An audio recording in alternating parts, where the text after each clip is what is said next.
बोली जय जय श्री राधे श्याम। भक्ति करनी हो तो भगवान श्री हनुमान जैसे चलते हैं महाराष्ट्र की भूमि पर, जहां पर एक बहुत बड़े भक्त हुए हैं जिनका नाम है तुकाराम। सुने हैं तुकाराम? बगल वाले तुकाराम नहीं, हमारे महाराष्ट्र की तुकाराम। बोली तुकाराम महाराज की जय। क्या करते हैं वो?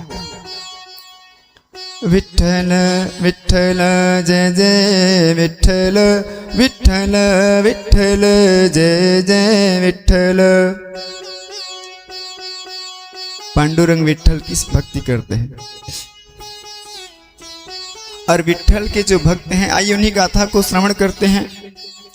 हमारे जो तुकाराम जी के भक्त को श्रवण करते हैं। एक समय की बात है कि उनके माता पिता थे बोलोबा। पिता का नाम था बोलोबा, माता का नाम था कनकाई। क्या था? क्या था?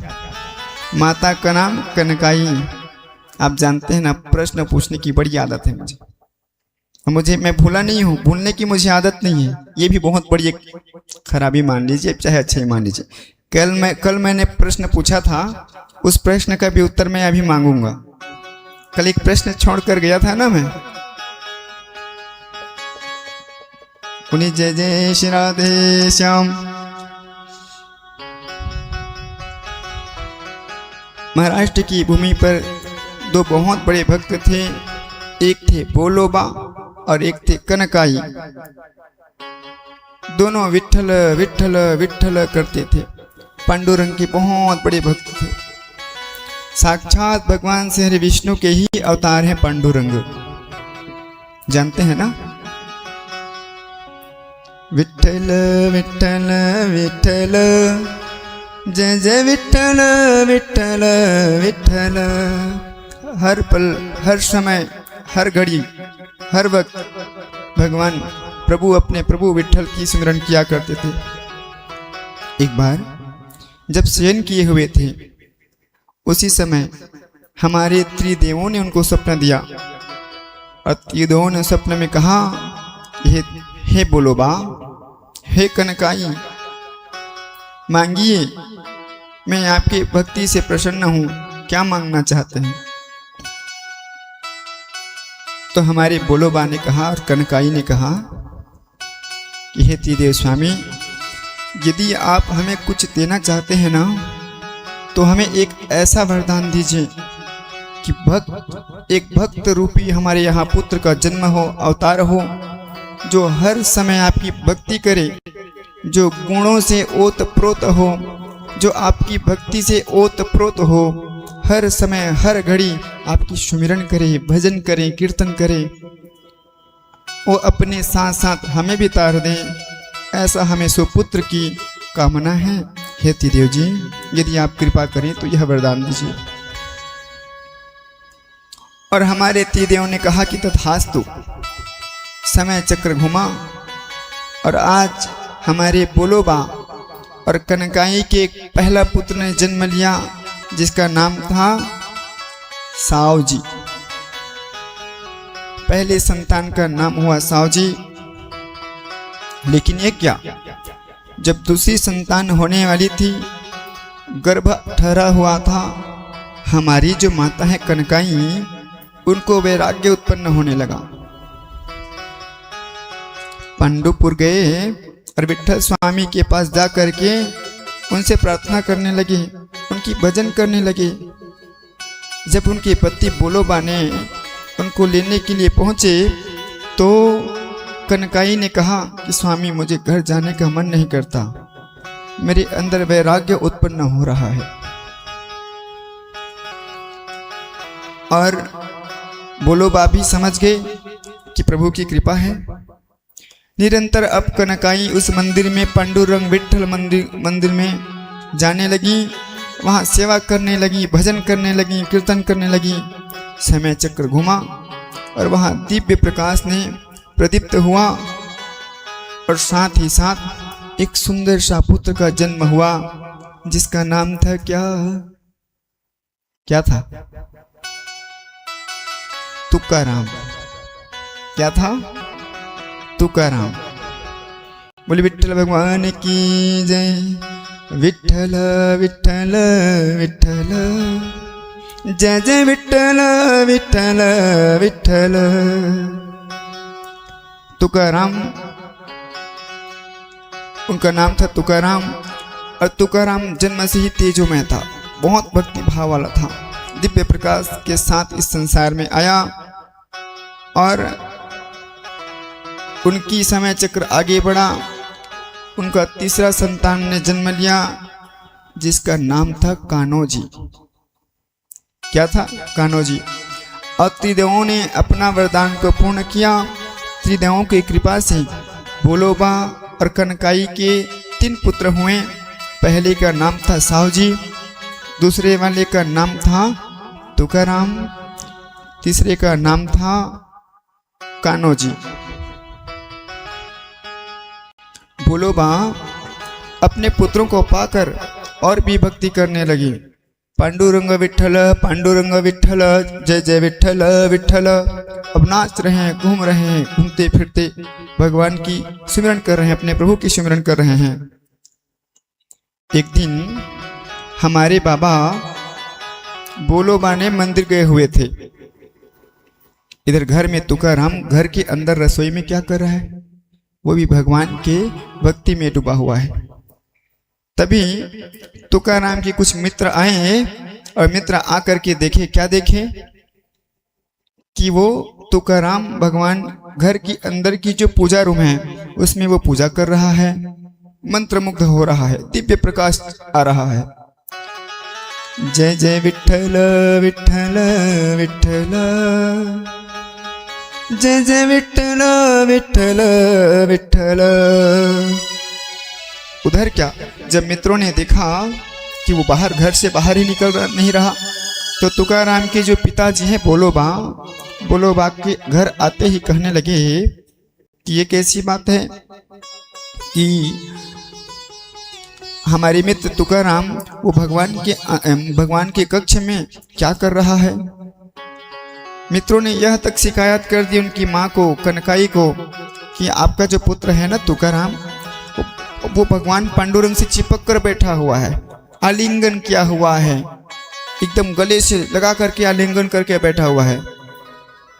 जब माँ ने तुकाराम को बुलाया और हृदय से लगाए हुए बात को सुना तो वो भी समझाने लगे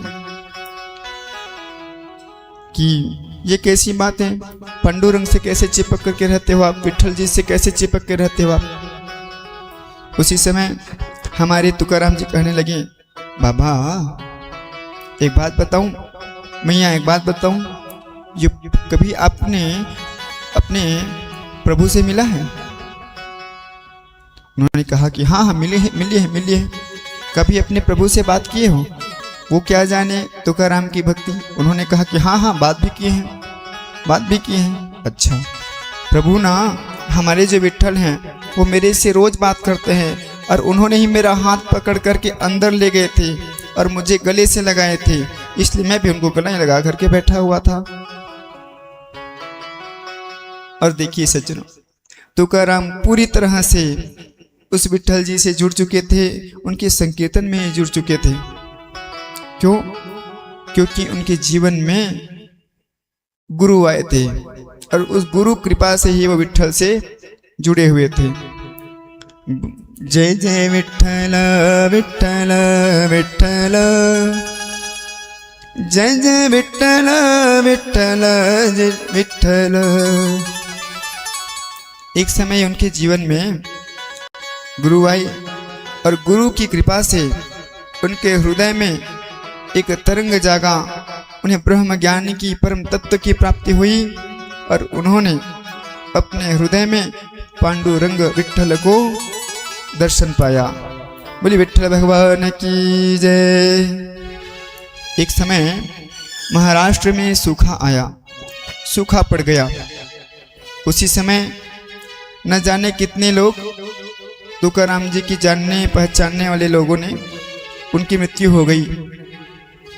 लेकिन तुकाराम डरे नहीं, वो पर्वत पर चले गए, वामनाथ पर्वत पर पहुंच करके ध्यान धरने लगे और निरंतर अपने प्रभु का ध्यान धर रहे हैं। अपने प्रभु का ध्यान धर करके अपने घट में प्रभु का, विट्ठल का दर्शन पा रहे हैं। तभी जब उन्होंने आंखों को खोला, अपने नेत्रों को खोला, क्या पाया कि उनके सामने जितने भी जीव हैं, जंतु हैं, सब के सब वहां बैठे हुए हैं। पक्षियां भी बैठे हुए हैं और पक्षियां भी चहचहा रहे हैं। और किसी किसी साधु ने, संत ने, महात्मा ने तो यह भी कहा है कि तुकाराम की शब्दों को, उनकी मन की भावों को सारे जीव जंतु और पक्षियां भी सुनते हैं और जानते हैं। ऐसी उनकी भक्ति है। बोले विट्ठल भगवान की जय। जैसे ही कुछ समय हुआ, उनको देख करके पक्षियों ने उड़ान भरना चालू कर दिया। पक्षियों ने उड़ान भरना चालू कर दिया। हमारे तुकाराम जी कहने लगे कि देखो देखो, आप यहाँ से उड़ो मत। क्यों? क्योंकि मैं भी प्रभु का भक्त हूँ, तुम्हें हानि पहुँचाना नहीं चाहता हूँ। मुझे अपना समझो, आप भी तो प्रभु के संतान हो, मैं भी प्रभु का संतान हूँ। और तुकाराम जी कण कण में अपने प्रभु का दर्शन पाते हैं। हर एक प्रकृति में उन्होंने अपने प्रभु का दर्शन पाया है। और कहा जाता है क्या? जय जय श्री राधे श्याम।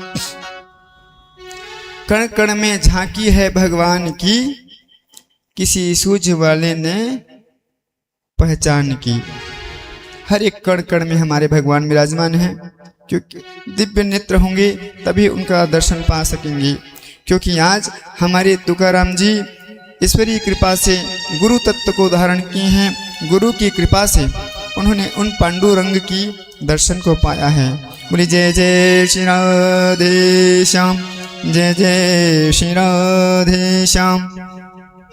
और आज तुकाराम जी हर एक कण कण में अपने प्रभु का दर्शन पाया। प्रकृति के संरक्षण में लगे हैं। जैसे जब कोई भक्त है ना, जब उनको अपने घट में प्रभु का दर्शन हो जाता है और अपने प्रभु का घट में दर्शन होने के बाद हर एक वस्तु में, हर एक प्राणी में अपने प्रभु का दर्शन पाते हैं। और अंततः वह प्रकृति का संरक्षण करना भी चालू कर देते हैं। लेकिन सज्जनों देखिए, हम जानते हुए भी प्रकृति के साथ कितना छेड़छाड़ कर रहे हैं। न जाने कितने पौधों को काट रहे हैं। देव स्वरूप माना जाता है वृक्ष को। इसका उदाहरण भी दूंगा। वृक्ष कितना जाने कितने पौधों को, न जाने कितने वृक्षों को काट रहे हैं, क्योंकि हम उनमें भगवान की अंश को नहीं देख पा रहे हैं। क्योंकि हम आंख रहते हुए भी अंधे बने हुए हैं। हर एक कूड़े के कचरे को यमुना जैसे पवित्र नदी में सारी गंदगी को वहां पे डाल रहे हैं। और सज्जनों, जो हर एक कण में अपने भगवान को देखता है, वो प्रकृति को संरक्षण प्रदान करता है। एक बार पेड़ों को बचाने के लिए एक आंदोलन चला। शायद आप सभी जानते होंगे, उस आंदोलन का नाम था चिपको आंदोलन। चिपको आंदोलन, चिपको नहीं, चिपको। बोले जय जय श्री राधे श्याम। और उस चिपको आंदोलन के तहत महिलाओं ने आंदोलन उठाया था कि हम वृक्षों को नहीं काटेंगे। और उसमें मुखिया थी गौरी देवी। गौरी देवी ने लगभग 2400 वृक्षों को कटने से बचाया था, संरक्षण दिया था।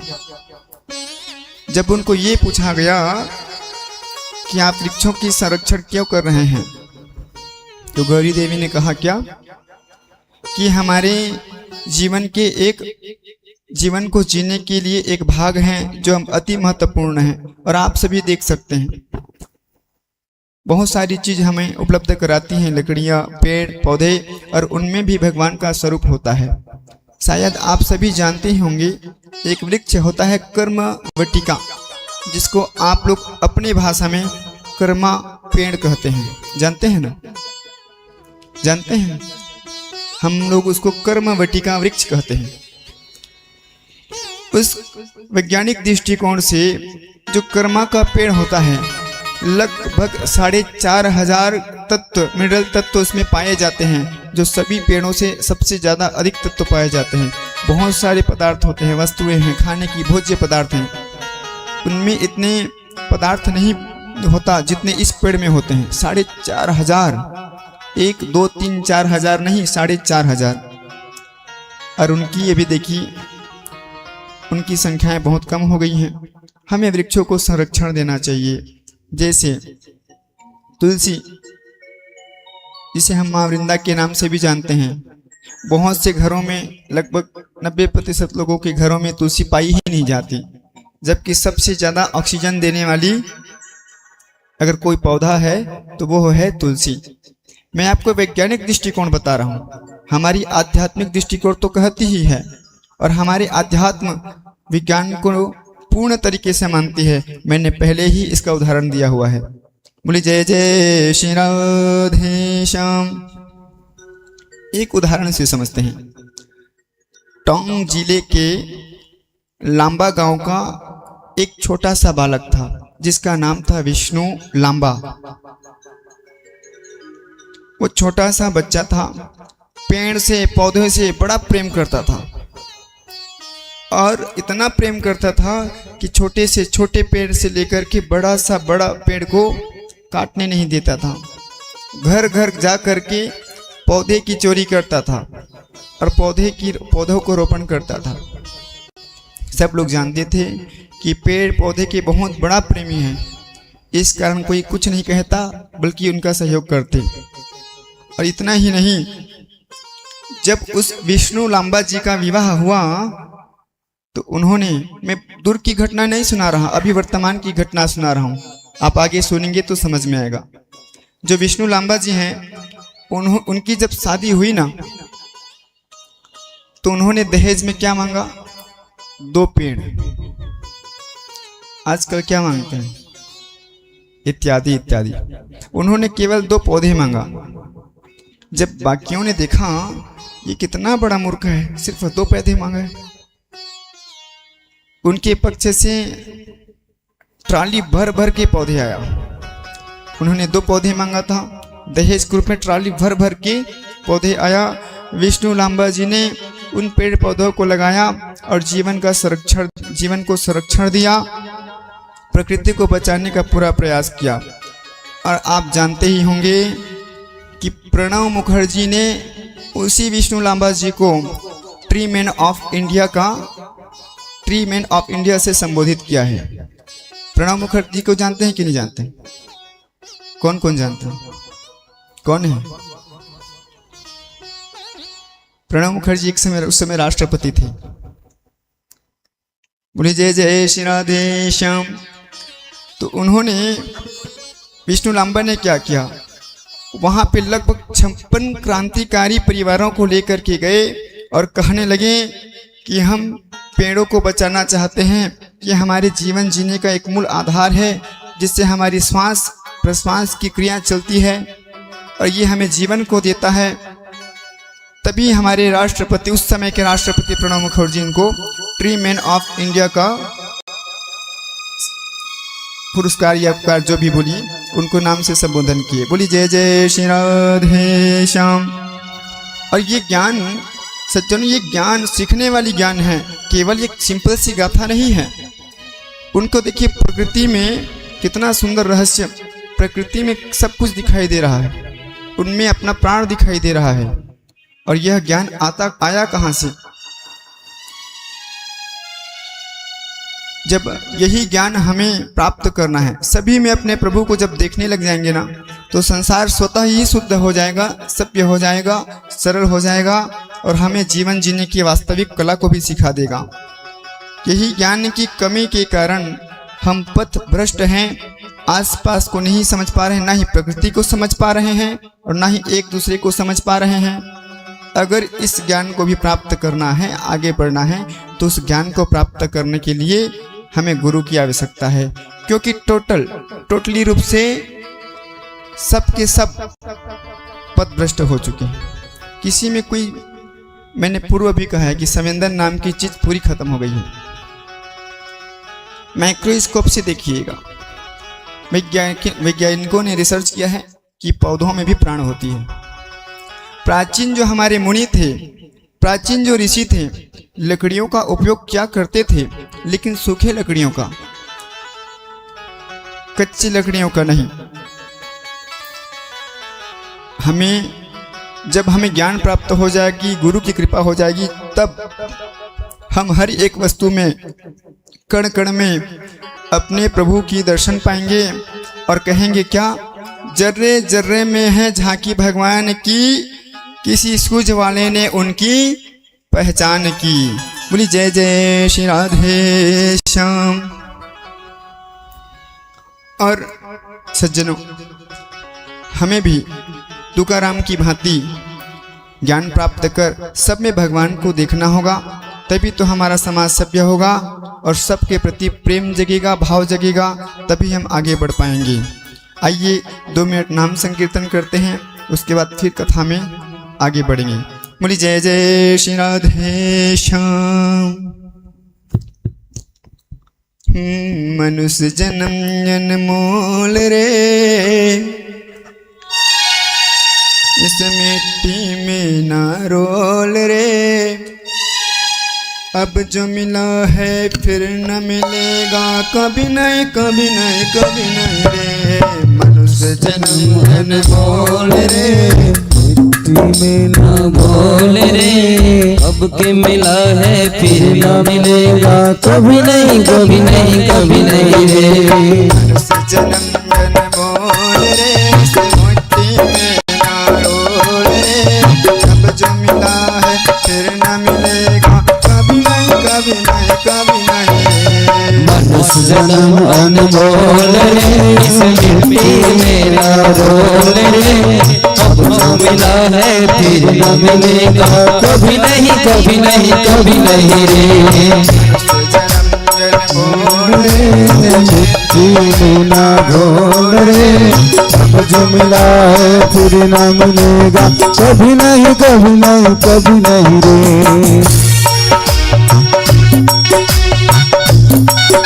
भागवत भगवान की जय हो, श्री राधा वल्लभ लाल की जय। जय जय श्री राधे। काली की सेवा सभी संवेदन हरि बोल।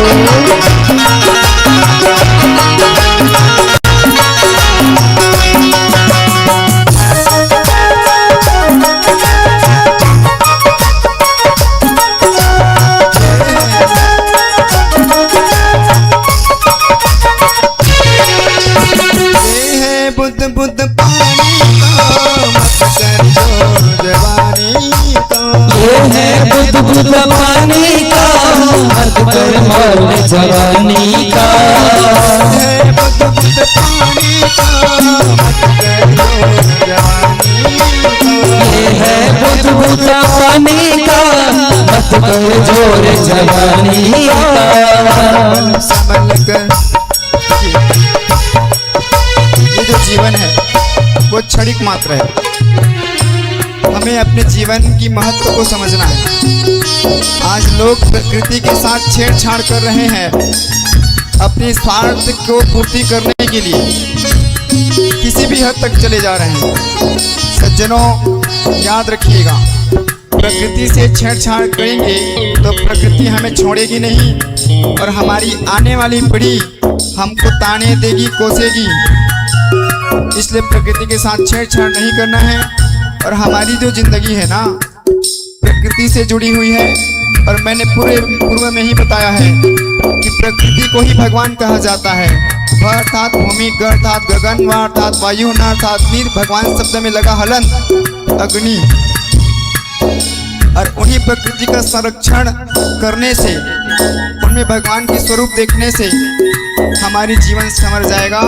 प्रकृति के साथ छेड़छाड़ करेंगे तो प्रकृति हमें छोड़ने वाला नहीं है। हमारी मानव जीवन को समझना पड़ेगा और कहेंगे क्या, मनुष्य जन्म अनमोल रे, इसे मिट्टी में ना रोल रे। अब जो मिला है फिर न मिलेगा, कभी नहीं कभी नहीं कभी नहीं। मनुष्य जन्म अनमोल रे इस मिट्टी में ना रोल रे, अब जो मिला है फिर न मिलेगा कभी नहीं कभी नहीं कभी नहीं रे। ये है बुद्ध बुद्ध पानी का मत कर जोर जवानी का, ये है बुद्ध बुद्ध पानी का मत कर जोर जवानी का, ये बुद्ध बुद्ध पानी का मत कर जोर जवानी का, ये है बुद्ध बुद्ध पानी का मत कर जोर जवानी का। संभल कर कदम रखो तुम पता नहीं जिंदगानी का, संभल कर कदम रखो तो पता नहीं जिंदगानी का। संभल कर कदम रखो तुम पता नहीं जिंदगानी का, ओ संभल कर कदम रखो तुम तो पता नहीं जिंदगानी का। जीवाणी बोल रे जिंदगी में ना रोल रे, अब जो मिला है फिर न मिलेगा कभी नहीं कभी नहीं कभी नहीं रे। जन्म अनमोल रे इस मिट्टी में ना रोल रे, अब मिला है फिर न मिलेगा कभी नहीं कभी नहीं कभी नहीं रे। लाल के बिहारी लाल की जय हो। हरि बोल।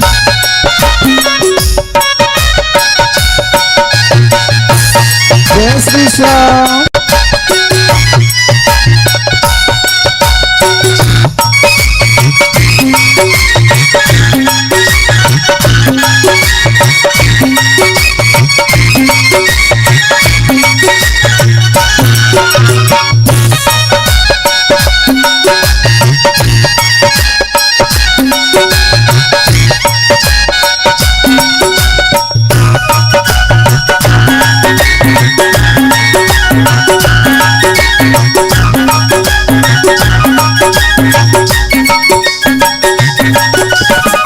सत्संग में जाया कर गीत प्रभु का गाया कर, तू सत्संग में जाया कर गीत प्रभु के गाया कर, सत्संग में गाया कर गीत प्रभु के गाया कर, तू सत्संग में जाया कर गीत प्रभु का गाया कर, तू सत्संग में जाया कर गीत प्रभु का गाया कर। सांझ सवेरे बैठ के बंदे गीत प्रभु का गाया कर, सांझ सवेरे बैठ के गीत प्रभु का गाया कर, तू सत्संग में गाया कर गीत प्रभु का गाया कर, तू सत्संग में आया कर गीत प्रभु का गाया कर। सांझ सवेरे बैठ के बंदे गीत प्रभु का गाया कर, शाम सवेरे बैठ के नंदे जान प्रभु का गाया कर। जीवाणी बोल हरि रे मिट्टी में ना रोए, जो मिला है फिर न मिलेगा कभी नहीं कभी नहीं कभी नहीं रे। जमाना बोल रे इस मिट्टी में ना रोल रे, अब जो मिला है फिर न मिलेगा कभी नहीं कभी नहीं कभी नहीं रे। हम भोले मिट्टी में ना भोले, अब जो मिला है पूरा मिलेगा कभी नहीं कभी नहीं कभी नहीं रे। इस मिट्टी में ना रोल रे, अब जो मिला है फिर न मिलेगा कभी नहीं कभी नहीं कभी नहीं रे। मिलेगा कभी नहीं कभी नहीं कभी नहीं रे। अब जो मिला है फिर ना मिलेगा कभी नहीं कभी नहीं कभी नहीं रे। बोली जय जय श्री राम, राधे जय श्याम जय श्री राधे, राधे श्याम जय जय श्री राधे श्याम। प्रकृति हमारी भगवान है, अब प्रकृति को बचाना हमारा परम कर्तव्य है। प्रकृति बचेगी तो हम भी बचेंगे, अन्यथा कलयुग समाप्त होने से पहले ही हमारी जिंदगी समाप्त हो जाएगी। हमें यह गाथा तुकाराम की यही समझाती है, क्योंकि वो प्रकृति के भी संरक्षक थे और यह ज्ञान विज्ञान को प्राप्त कर, गुरुदेव के आशीर्वाद को प्राप्त कर उन्होंने प्रकृति को संरक्षण प्रदान किया है। बोले जय जय श्री राधे श्याम।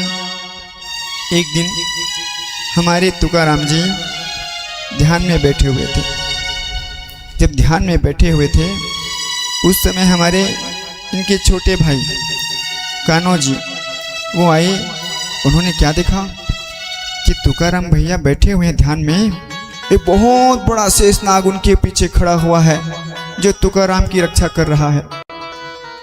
देखते ही देखते वो शेषनाग पांडुरंग का रूप धारण कर लिया और दिव्य दर्शन दे करके वहां से अंतर ध्यान हो गया।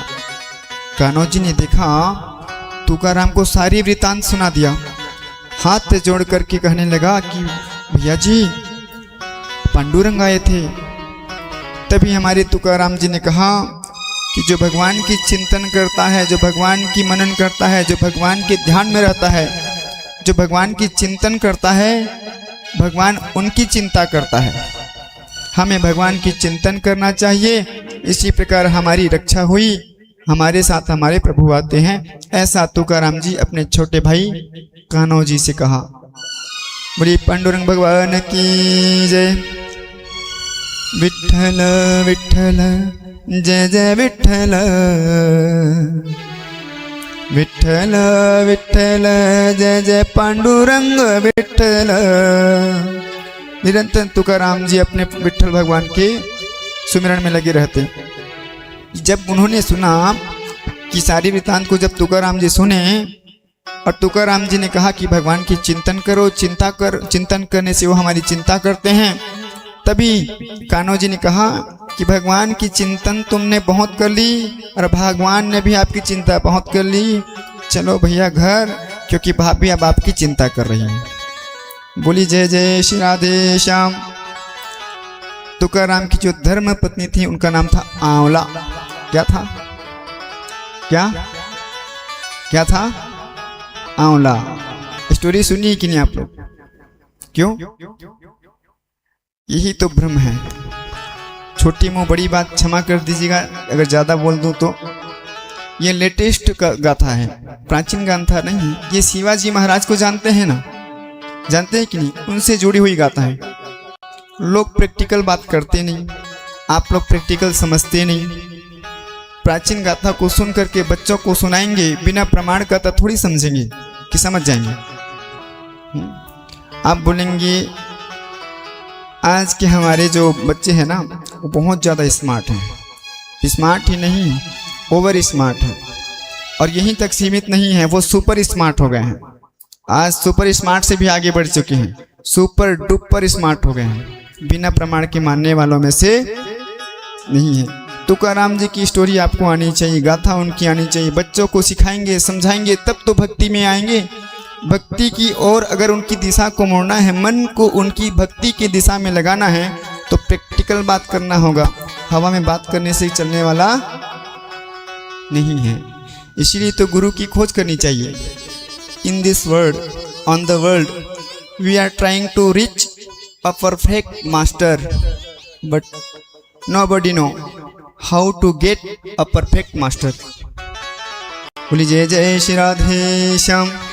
और यही ज्ञान की कमी के कारण हम सब की आत्मा सोई हुई है, सोई है ना, जिसमें विवेक।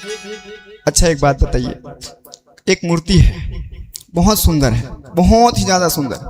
अब मूर्तियां तो सुंदर रहती ही हैं, रहती है कि नहीं? लेकिन उसमें प्राण नहीं है तो उस मूर्ति का कितना वैल्यू है? कोई महत्व नहीं है। ठीक उसी प्रकार यदि हमारे शरीर में चेतना नहीं है तो हमारे प्राण का भी कोई वैल्यू, महत्व नहीं है। हमें अपने अंदर चेतना जगाना होगा, विवेक जागृत करना होगा और अपरफेक्ट मास्टर को ढूंढना होगा, उनके इसी चरणों में जाना होगा, तब अपने घट में उस ईश्वर का दर्शन कर पाएंगे। और इसके लिए पथ प्रदर्शक सबसे पहले माता और पिता को बनना पड़ेगा। डायरेक्ट गुरु नहीं आ जाते हैं हमारी ज़िंदगी में। सबसे पहला और प्रथम कर्तव्य किसकी होती है? माता पिता की। इसीलिए तो माता और पिता को प्रथम गुरु कहा गया है। कहा जाता है ना, माता और पिता प्रथम गुरु इसीलिए कहा जाता है क्योंकि उनके रास्ते, उनके मार्ग का निर्णय लेने वाले, किस दिशा में चलाना है वो आपके ऊपर निर्भर करता है। जब बात यहाँ तक पहुँच चुकी तो एक चीज़ और बताते हैं। जैसे आप सभी जानते हैं, अभिमन्यु जब उत्तरा की गर्भ में थे, बोली जय जय श्री राधे श्याम, नाम सुभद्रा, हाँ सुभद्रा जी, क्षमा चाहूँगा, सुभद्रा जी के गर्भ में थे अभिमन्यु जी। क्या करे, थोड़ी वाणी फिसल जाती है, भगवान ने इसीलिए बनाया है मुंह खोलने के लिए। बोली जय जय श्री राधे श्याम।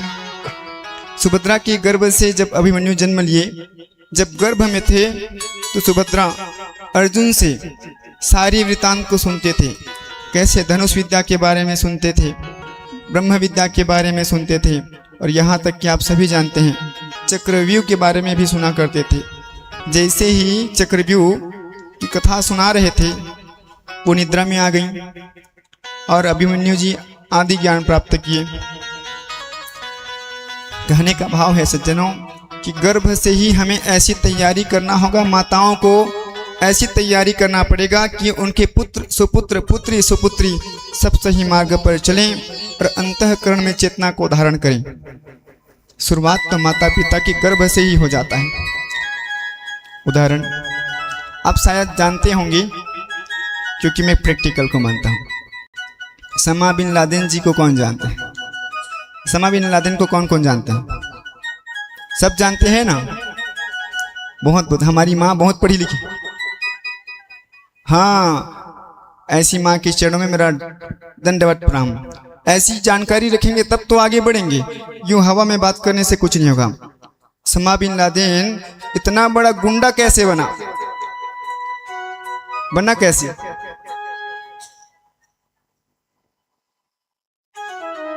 नहीं माँ, ऐसी नहीं है, उनकी कहानी नहीं। मैं जो कहने वाला हूँ एक बार ध्यान इधर करेंगे तो नहीं समझ में आएगा। मेरा कहने के भाव है कि हमारे बच्चे अगर कुछ सीखते हैं ना तो माता से ही शुरुआत होती है। ध्यान से सुनिएगा। अभिमन्यु जैसे विद्या को ग्रहण किए ना तो माता से शुरुआत हुई। समा बिन लादेन कहने का अर्थ यह है कि उनकी माता रोज क्या करती थी कि मेरा बेटा बहुत बड़ा गुंडा बने, पूरा साम्राज्य खड़ा कर दे, ऐसा सोच सोच कर न्यूज देखा करती थी जब वो गर्भ में था तब। और माँ की शिक्षा देखिए, उनकी बुद्धि देखिए, दुर्बुद्धि देखिए। समा बिन लादेन बहुत बड़ा गुंडा बना। कहने का भाव यह है कि शुरुआत प्रथम मार्ग में चलाने वाला कौन है? पहले कौन है? कौन है? माता, फिर पिता। समझ आई मेरी बात? बोली जय जय श्री राधे श्याम। यही तो कारण है, ज्ञान है लेकिन अज्ञान है। सिक्के के एक पहलू को पढ़ने से कुछ नहीं होने वाला, सिक्के के दोनों पहलू को पढ़ना पड़ता है। उदाहरण के लिए और छोटा सा उदाहरण, आप सभी लोग कहते हैं या फिर बहुत सारे पंडित कहते हैं कि हवन करने के लिए मुहूर्त देखा जाता है। आप सब जानते हैं और आप बड़े बड़े ज्ञानी भी हैं। हवन करने के लिए क्या देखते हैं? क्या देखते हैं? मुहूर्त देखते हैं। मुहूर्त किसका देखते हैं? किसका देखते हैं? बहुत से पंडितों को भी नहीं पता, जबकि उनके सामने प्रमाण है। यूं पंचांग पोथी खोलते हैं, कहते हैं कि पृथ्वीवास देखना पड़ेगा। पृथ्वीवास आकाश में है कि पाताल में है? अग्निवास देखना पड़ता है कि पृथ्वी में है?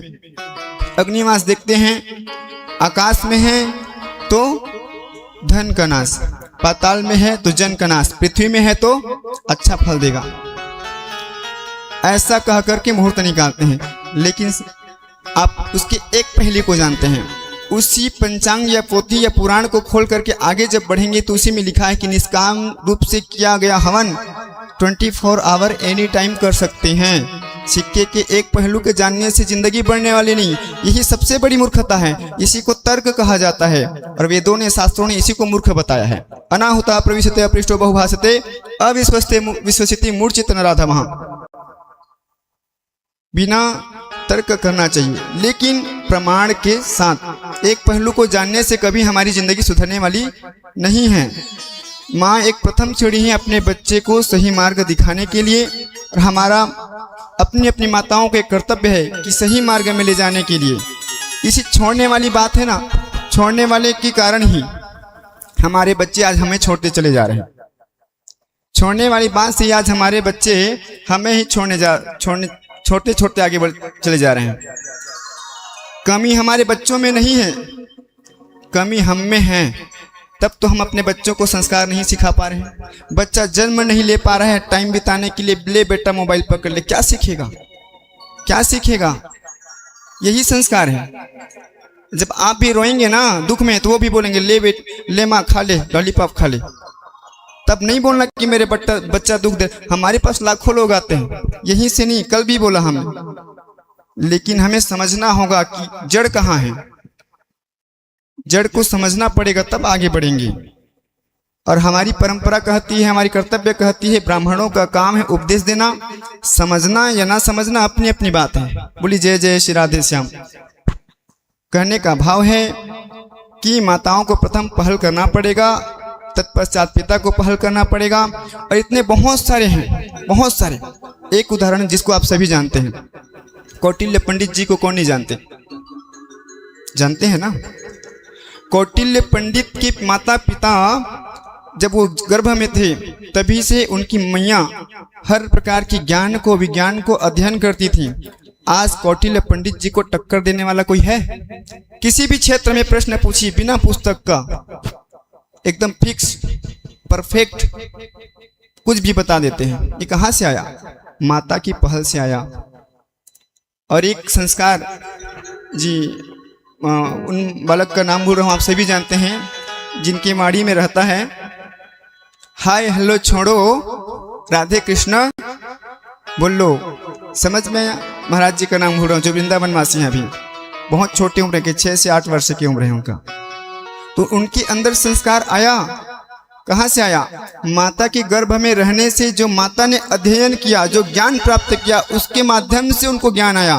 उनकी माता को जाकर पूछी कि आपके बच्चे में इतनी कला कहाँ से आई, कहाँ से आई? तो वो कहती हैं कि मैं निरंतर गीता का पाठ करती थी, भागवत शास्त्रों का अध्ययन करती थी। आज देखिए उनका नाम पूरे विश्व में है। 6 से 8 साल के वर्ष का बालक संपूर्ण विश्व में ख्याति प्राप्त कर चुका है। ये माँ की तो ही पहल है। मैं यही समझाना चाहता हूँ। देखिए, समझना नहीं समझना अपनी अपनी बात है। अपने बच्चे को आप आगे बढ़ाएं या ना बढ़ाएं, उसमें तुम्हें हाथ पकड़ के नहीं बढ़ा सकता। कहना मेरा कर्तव्य था, कथा में आया था, मैं कह दिया। मेरी बात अन्यथा लगे तो आप सभी के चरणों में बारंबार क्षमा प्रार्थी हूँ। बोले जय जय श्री राधे श्याम। आगे कथा में बढ़ेंगे, उससे पहले एक बार दिमाग को फ्रेश कर लेते हैं। राधे गोपाला गोपाला गोपी गोपाला, राधे गोपाला गोपाला गोपी गोपाला, राधे गोपाला गोपाला गोपी गोपाला, राधे गोपाला गोपाला गोपी गोपाला। जय जय श्री राधे श्याम। और आज तुकाराम जी की पत्नी आंवली, जब तुकाराम भी अच्छे मार्ग पे चले, वो भी उनकी माता की ही सही मार्ग पे चलने के कारण, उन्होंने कान्हो जी ने कहा कि भैया जी आपको घर पर आंवली हमारी भाभी बुला रही हैं। तब हमारी आंवली अपने भैया को समझाते हुए कहती हैं, क्या कहती हैं कि आपने भजन बहुत किया, कीर्तन बहुत किया, अब कुछ कमाएंगे भी या नहीं, कुछ खिलाएंगे भी या नहीं। तुकाराम जी क्या किए, घर पर गए, खेतों में काम करने के लिए निकल गए और वहां जाकर के अपने विठ्ठल का वो भी सुमिरन करने लगे। खेतों में भी काम करते करते अपने भगवान का नाम सुमिरन करने लगे। और देखते ही देखते तुकाराम बहुत बड़े ज्ञानी बन गए। उन्होंने अभंग लिखना शुरू कर दिया और गीतों को लिखना शुरू कर दिया, और उनकी ख्याति सभी तरफ दूर दूर तक उनकी ख्याति प्राप्त हुई, दूर दूर तक उनकी प्रसिद्धि फैली। बोली जय जय श्री राधे श्याम।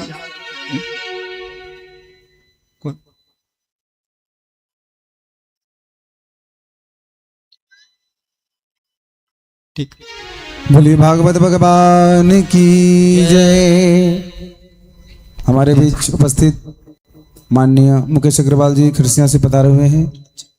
सपरिवार आकर के आप व्यासपीठ से महाराज जी से आशीर्वाद ग्रहण करें।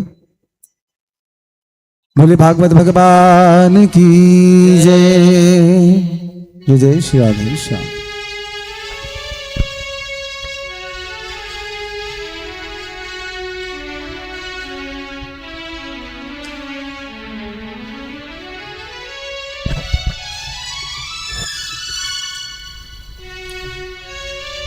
बोले भागवत भगवान की जय। भक्ति भक्त भगवंत गुरु चतुर्नाम बकवे तिनके पद बंधन कियो तो कटत विघ्न ने।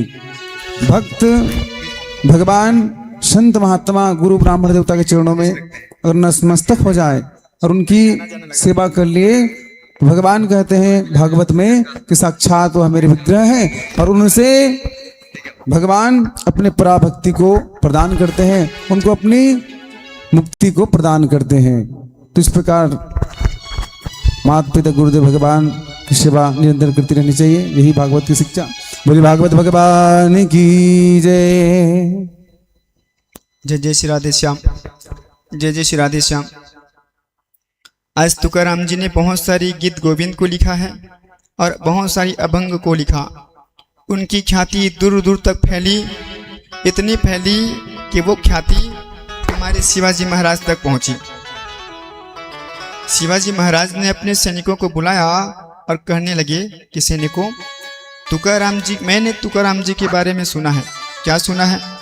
कि बहुत सुंदर सुंदर अभंग लिखा करते हैं, गीत लिखा करते हैं, गोविंद लिखा करते हैं। क्या यह सत्य है? मैंने तो उनके बारे में यह भी सुना है कि सारी पक्षियाँ, जानवर उनकी बातों को समझते हैं, उनकी भाव को समझते हैं। क्या ये सच है? तत्काल तपाक से सैनिक ने कहा, महाराज जी आपने बिल्कुल सही सुना है, आपको शीघ्रता पूर्वक जाना चाहिए और उनसे मिलना चाहिए। तभी हमारे शिवाजी महाराज बहुत सारे उपहार को लिए हैं, बड़ी बड़ी थाल सजाए हैं, बहुत सारी उपहार को लिए और चल दिए कहाँ? तुकाराम जी के पास। जैसे तुकाराम जी के पास गए और उपहार को भेंट स्वरूप दिए तो तुकाराम जी ने क्या कहा कि मुझे इस सब की जरूरत नहीं है, क्योंकि मेरे पास जो उपहार है प्रभु की, परमात्मा की, उसके अलावा ये सब फीकी है। तभी शिवाजी ने हाथ जोड़े और कहने लगे कि हे तुकाराम जी, आपको प्रभु की भक्ति कैसे लग गई? मुझे भी उनका दर्शन कराइए, मुझे भी उनके कृपा से कृतार्थ करिए। तभी हमारे तुकाराम जी ने क्या किया? शिवाजी के हाथों को पकड़ा और पंढरपुर, जो पांडुरंग विठल हैं, उनके दर्शन के लिए ले गए। बोली पांडुरंग विठल भगवान की जय। जय जय श्री राधे श्याम। और वहां लेकर के गए, प्रभु के चरणों से जुड़े, वहां पे जाकर के प्रभु से प्रार्थना किए, वहां पे भजन किए, कीर्तन किए। कौन? हमारे शिवाजी महाराज। जानते हैं ना शिवाजी को? शिवाजी को जानती हैं कि नहीं? सभी जानते हैं। शिवाजी और हमारे तुकाराम जी दोनों भगवान की भजन किए, कीर्तन किए। तभी तपाक से एक सैनिक आकर के बोलता है, सैनिक आकर के बोलता है कि महाराज, महाराज, मुगलों ने आक्रमण कर दिया है। शिवाजी अपने स्थान से उठे नहीं, तुकाराम से बोले कि मैं अपने प्रभु के शरण में आया हूँ, आज मैं चाहे जिंदा जाऊं या फिर मर जाऊं, अपने भगवान को छोड़ने वाला नहीं हूं। और देखिए शिवाजी महाराज बहुत बड़े राजा थे, बहुत बड़े, उसके बावजूद भी तुकाराम का विश्वास किए और वहीं पे बैठे रहे, प्रभु की स्मरण करने लगे। तभी सैनिक फिर वापस आया और कहने लगे कि शिवाजी महाराज, मुगलों ने हमारे मंदिर को चारों तरफ से घेर लिया और आज हमारे तुकाराम की भक्ति देखिए। पांडुरंग से कहते हैं, विठल भगवान से कहते हैं कि हे पांडुरंग विठल, आज मेरी लाज रखनी, लाज आपके हाथ में है और मेरी लाज तो है ही नहीं, लाज तो आपको रखना है। क्योंकि अगर ये शिवाजी महाराज आपकी शरण में आए हैं तो आपको लाज रखना पड़ेगा, और यदि आज आप कुछ नहीं किए तो लाज तो आपकी जाएगी, हमारी नहीं। सीधा सीधा तुकाराम ने भगवान के चरणों में सौंप दिया।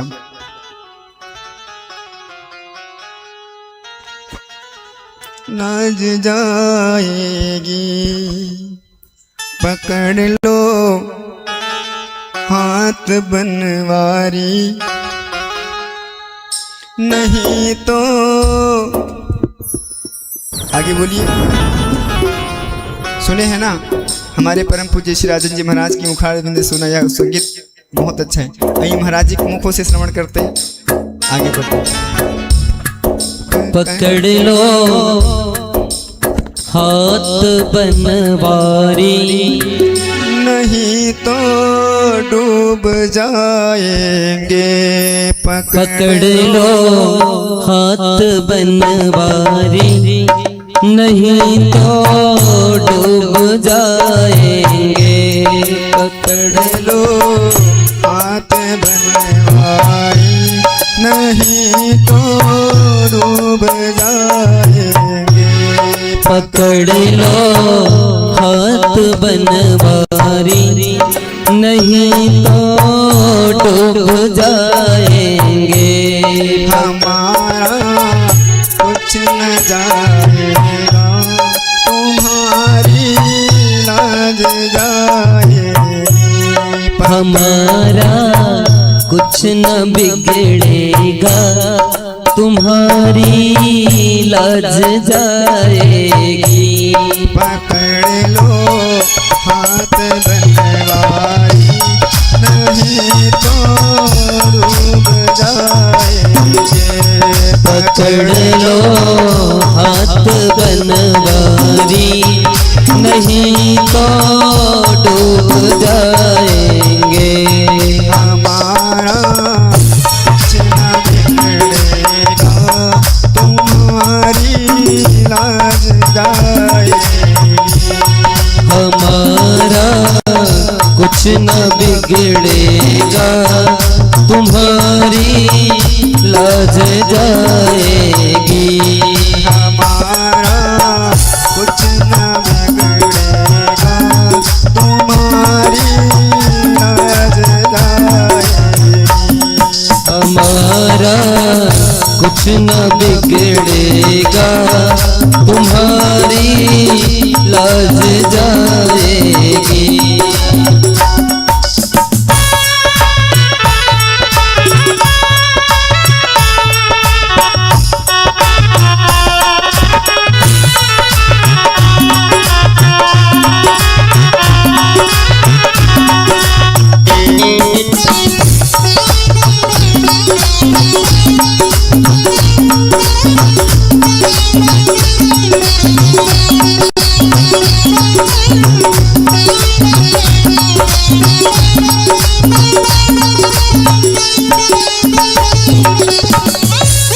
धरी है पाप की गठरी, हमारे सर पे ये भारी।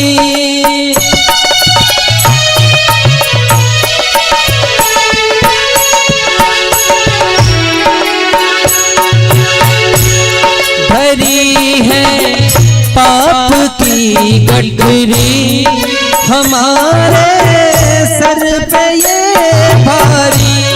धरी है पाप की गठरी, हमारे सर पे ये भारी। वजन पापों का है इतना, वजन पापों का है भारी। इसे कैसे उठाएंगे। पकड़ लो हाथ बनवारी, नहीं तो डूब जाएंगे। पकड़ लो हाथ बनवारी, नहीं तो डूब जाएंगे। हमारा कुछ न बिगड़ेगा, तुम्हारी लाज जाएगी। हमारा कुछ न बिगड़ेगा, तुम्हारी लाज जाएगी। श्री राधे श्याम। आज तुकाराम ने भी यही कहा कि प्रभु हमारा तो आना जाना कुछ नहीं है, इतने बड़े शिवाजी और आपके चरणों में आए हैं। तभी हमारे प्रभु ने एक अद्भुत लीला की। क्या क्या उन्होंने, जितने भी द्वार थे उतने शिवाजी बन गए, और जब सैनिकों ने उन शिवाजी को पकड़ना चाहा वो वहां से गायब हो जाते।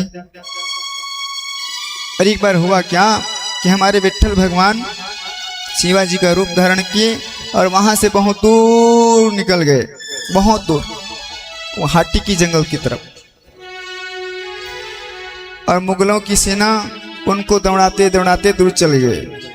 इस प्रकार से मंदिर की सुरक्षा हो गई, शिवाजी महाराज की सुरक्षा हो गई, और तुका महाराज जी की प्रार्थना भी रह गई। बोलिए जय जय श्री राधे श्याम। और हमारे प्रभु इस प्रकार से कृपा किए। तभी एक सैनिक आया है और कहने लगे कि महाराज जी, शिवाजी महाराज, मुगल सेना तो भाग गई यहाँ से।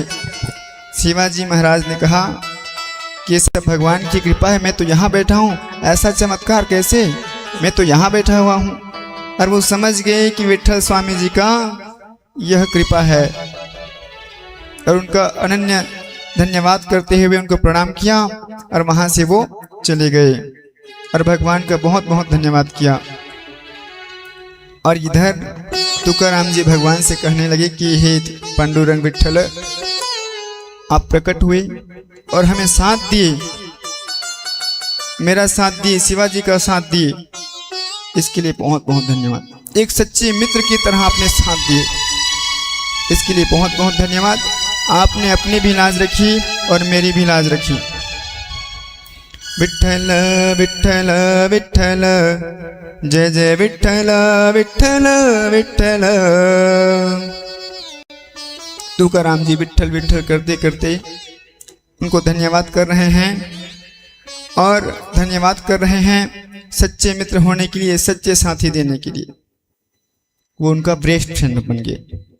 बेस्ट फ्रेंड, कई लोग कहते हैं ना कि मेरे भगवान मेरे लाडले पुत्र हैं, ये मेरे सखे हैं, ये मेरे भाई हैं। कई कहते हैं कि हमारे मित्र हैं। और सज्जों ने एक सच्चे साथी तो केवल भगवान ही हो सकते हैं, जो निस्वार्थ भाव से हमारा साथ देते हैं, इस जिंदगी में भी साथ देते हैं और उस जिंदगी में भी, इस लोक में भी साथ देते हैं और परलोक में भी। चलिए प्रैक्टिकल से समझते हैं कैसे। जिसको हम जीवन साथी कहते हैं, पति हो या पत्नी, जब किसी इंसान की मृत्यु हो जाती है, अंत समय आ जाता है, तो क्या पत्नी उसको साथ देने जाती है? घर की चौखट के अंदर ही रुक जाती है, शमशान तक जा नहीं सकती। जा सकते हैं? नहीं जा सकते। पुरुष लोग शमशान तक पहुंच जाते हैं, और जो उनके नज़दीकी रिश्तेदार हैं ना, वो उनको शौक के लेटाते तक पहुंच जाते हैं, है ना। और जो एकदम करीबी हैं, पुत्र हैं, जो भी हैं, नाती हैं, पुत्र हैं, जो भी हैं, वो उनके शव के शांत होते तक वहाँ खड़े रहते हैं। उसके बाद सब यू टर्न, वापस घर की ओर। समझ रहे हैं? क्या वो साथ दिए? नहीं दिए। लेकिन एकमात्र हमारे जो परमात्मा होते हैं, कहने का भाव है कि जो इंसान है, जो व्यक्ति है, वो आपको तभी तक साथ देगा जब तक उसका स्वार्थ रहेगा। बिना स्वार्थ का कोई साथ देने वाला नहीं है। लेकिन वो परमात्मा बिना स्वार्थ का हमें साथ देता है। हमारे जीते जी भी साथ देते हैं, और मरने के बाद जैसे ही दाह संस्कार होता है, दाह संस्कार होने के बाद हमारी जब प्राण हमारे शरीर से निकलती है ना, तो भगवान आते हैं और बिना स्वार्थ का, क्योंकि आत्मा तो कुछ कर नहीं सकती। मनुष्य तन को पाकर हम जो जो कर्म कर सकते हैं, उसको मनुष्य योनि में रहकर ही कर सकते हैं। लेकिन जब आत्मा बन गए, हवा बन गए, तो कुछ काम के नहीं। फिर भी भगवान कहते हैं कि यह अब मेरे काम का है, अर्थात मैं इसको शरण में दूंगा और इसका जीवन उद्धार करूंगा। जीते जी, जीने के साथ भी और जीने के बाद भी हमारे भगवान उनको साथ में रखते हैं, अपने चरणों में रखते हैं और दाह संस्कार के बाद भी आत्मा को पकड़ करके मुक्ति देने के लिए अपने चरणों में ले जाते हैं। ऐसे निस्वार्थ भाव से हमारे भगवान साथ देते हैं। बोली जय जय श्री राधे श्याम, जय जय श्री राधे श्याम। बोली जयकारा लगाई, जय जय श्री राधे, जय जय श्री राधे। दोनों हाथ ऊपर उठाकर, हाथ उठाने की जो ऊर्जा भी देते हैं ना, हमारी भगवान देते हैं। एक बार में आप हाफ उठाए, दोबारा में फुल उठाए, उठाए ना, उस ऊर्जा को देने वाले भी हमारे परमात्मा हैं।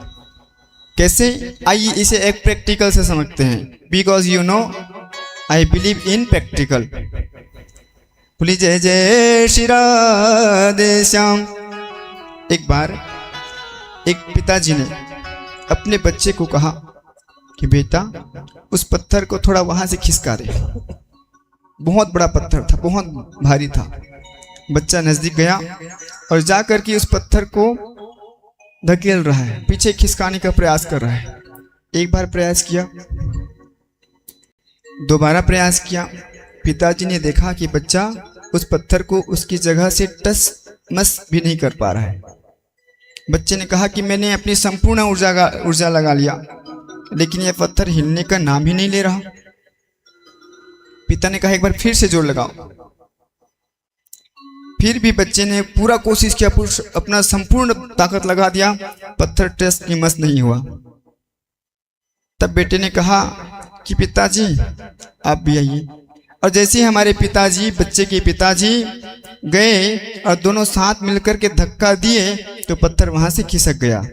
बोली जय जय श्री राधे श्याम, जय जय श्री राधे श्याम।